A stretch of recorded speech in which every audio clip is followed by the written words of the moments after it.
Okay, here's what I'm doing today. It's kind of a big deal. I've been with Johnny for 6 years and I have never crocheted him anything, actually. So he has finally requested me to crochet him a sweater. So that's what we're doing today. I'm crocheting my boyfriend a sweater. Before I get into the sweater, it's important to have a little profile about Johnny. The color palettes that he typically wears are more darker colors. Navies, maroons, forest greens, blacks, and then he'll have some like white accents. I find that Johnny likes to wear stuff that is comfortable, relaxed, and his vibe is just like a little bit emo and like a little bit skater. Also, we have to take Johnny's occupation into consideration. Ooh, that little rhyme.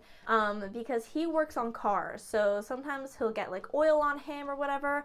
He's told me that he's not going to wear the sweater to work, but I don't believe him. So we also have to make the sweater work friendly as well. So I came up with this design like months ago, actually. It kind of perfectly embodies everything that I've just talked about, and I'm gonna do some fun design work in the middle, so it's not just like a basic plain sweater. It's like a cool sweater, you know? Like, you know, something that you would find at like a Zoomies or a Tilly's. Does Tilly's still exist? So now that we know about Johnny, we know about the designs, it's time to measure this man. He's got lanky arms, so this is going to be like the largest sweater I've ever had to make. This is Johnny.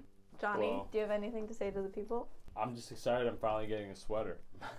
So first I'm gonna measure around his head because I want to make sure that his head can actually fit through the sweater hole. Next are the most important measurements. I'm gonna measure his shoulder, and I'm also going to measure his arms. And then I'm also gonna measure his arm when it's out and about so it can fit at all angles. Yeah, those are all the measurements I need for the sweater. This is the first time you're in one of my YouTube videos. I was kind of feeling a little nervous. Pressure's on. No, do you want to do it again? No, it's fine. So for this pattern, I am making a sweater like how I have made every other sweater that I've ever made. So if you want more in-depth tutorial where I really get into it, I will leave the link somewhere. So here's what I'm using. Favorite size 5 hook, and then I bought 2 navy and 2 white, just to be on the safe side. I have not made a sweater for a large man yet, so uncharted territory, people. Johnny's head measurement was 23 inches, so I am going to slip knot, and then I'm going to chain until I hit 23 inches, and then once I hit 23 inches I'll probably chain 2 or 3 more just so I can have some good wiggle room. I'd rather something be too big than too small. Okay, I'm actually at 24 inches, so that feels good. Now I'm just going to make sure that this is not twisted. If it gets twisted, I will cry. Slip stitch this together, and I'm going to do 2 rows of double crochet before I start increasing for the shoulders. Okay, 2 rows of double crochet is done. Now it's time to set up for our shoulder increases. So I'll put my piece in half, and then I'll count 6 stitches over on the front. So it should look something like this. Each stitch marker should be 6 stitches over from my fold. Then, including my stitch marker, I'll count 12 stitches over. 12. I usually do 10, but because Johnny has broader shoulders than I do, I'm gonna do 12. And then I just like to fold it again, make sure that they align, open up the circle, and just make sure it looks good, that they're like on either side of the circle. It's kind of hard to tell because I'm using a dark color of yarn, so sorry. So at every single stitch marker, I'm going to take it out, double crochet once, chain, immediately put my stitch marker in. Oh no! Then I immediately put my stitch marker in that chain stitch because I will forget, and then double crochet again in that same stitch. And I'll do that every single time I hit a stitch marker, and I'll do that for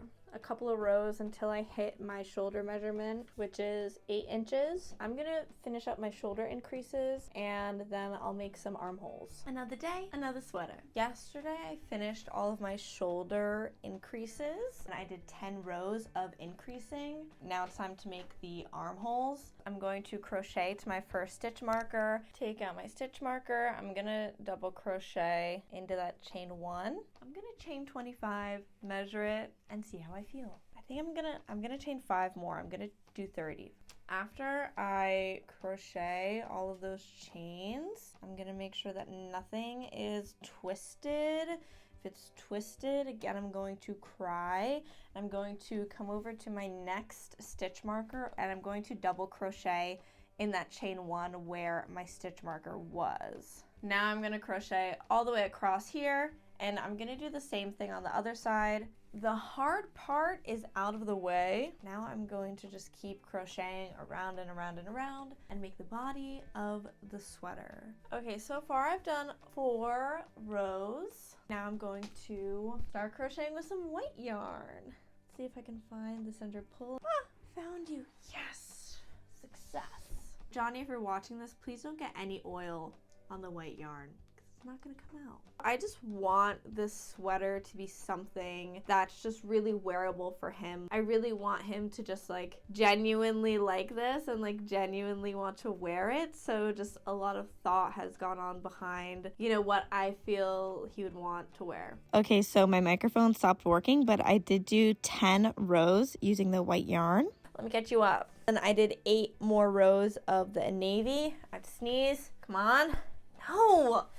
Oh, I've lost it again. That's really unfortunate for me. I'm a little delirious. I've been crocheting for like 6 hours, 7 hours. I'm going to do a front post, back post double crochet for the bottom trim. It's a little bit of a ribbing effect, and it also makes the sweater a little bit tapered at the end. We usually crochet in the top V's of the stitch, but for this we're going to be going through the bars of the stitch. So for the front post double crochet, we're going to stick our hook in front of the post, and for the back post double crochet, we're gonna stick our hook in the back of the post. I got a majority of the work done today, which is freaking awesome. Go me. I will see you tomorrow to finish up the trim and start the arms.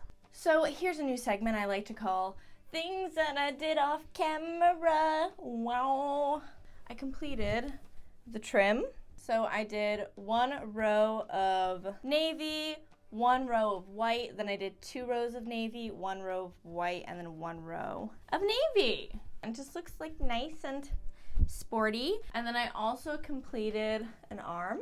For this arm, I've already done the 19 rows. That comes out to be like a little over 11 inches. And now I'm just gonna do the 6 rows of decreasing. Again, I decrease 1 stitch every row for 6 rows. So while I have you here, I would love to talk about the curse of the sweater. And if you're not a fiber artist, you might not know about this. When someone is making someone they love, usually a significant other, a sweater, that's when their relationship falls apart. Much like when you get a tattoo of someone's name and then you're immediately gonna break up. I think if you have a relationship that's already in the trash and you're trying to save it with a sweater made out of tears and eyelashes, a la SpongeBob, yeah, probably gonna break up after you make that sweater. You know, that last bit of hope for the relationship. People think the sweater can save a relationship if it's already in the trash. But I also think that making someone you love a sweater is just a nice gesture of your love as well. That's why I waited 6 years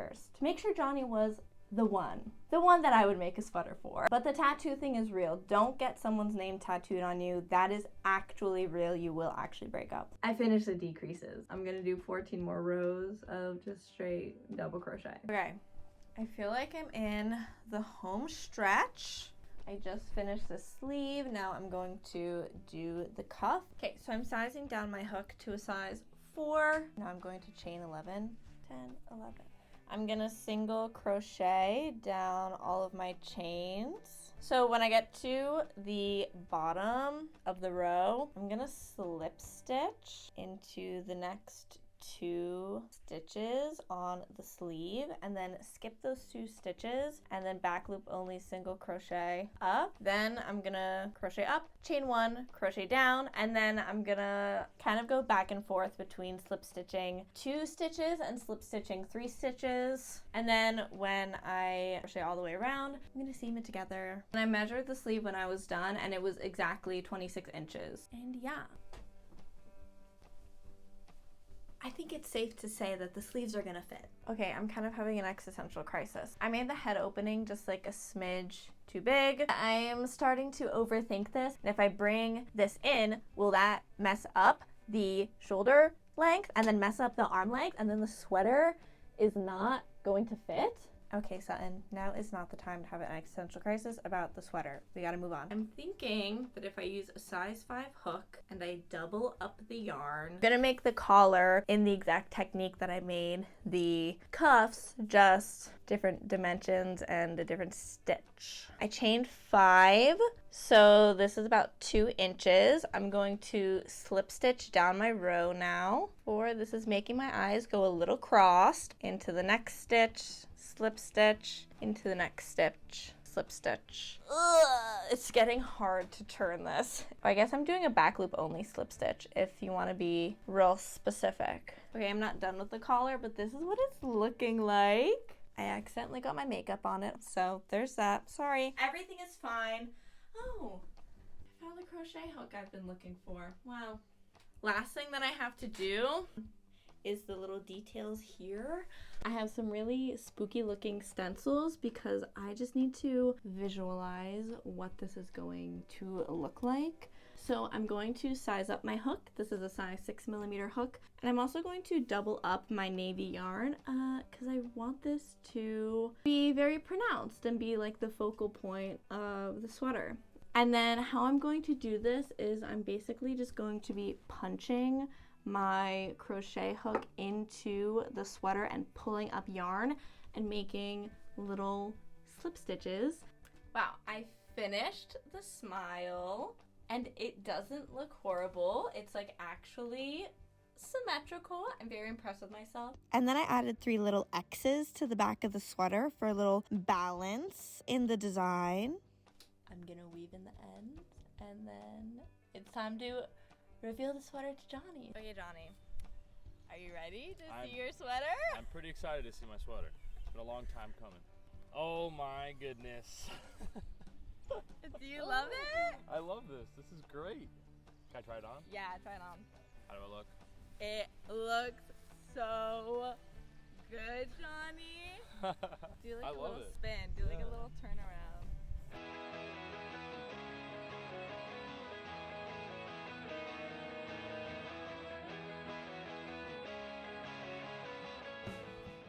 I mean, this looks like something I would actually buy. Thank you, sir. Great, you're welcome. I've waited far too long for this moment, and I had to sit there patiently watching you make other people's stuff for a very long time. And I do get it. This is like ginormous. I feel like if I crocheted you a sweater when we first started dating, it would have looked really bad. Yeah, this one looks like legit. So now that like I'm very confident in my skills, I'm happy that I made you a sweater and it doesn't look like ass. Yeah. Ending videos is always really hard. It's always really awkward. I never know what to say. And that's a wrap. Anyway, it only took me 6 years to crochet him a sweater, and in 6 years, maybe I'll make you another sweater. That's it. Make sure to like and subscribe for more crochet, farm, weird shenanigans. Okay, cool. The best time to wear a striped sweater is when it's 70 degrees and it's May. All the time.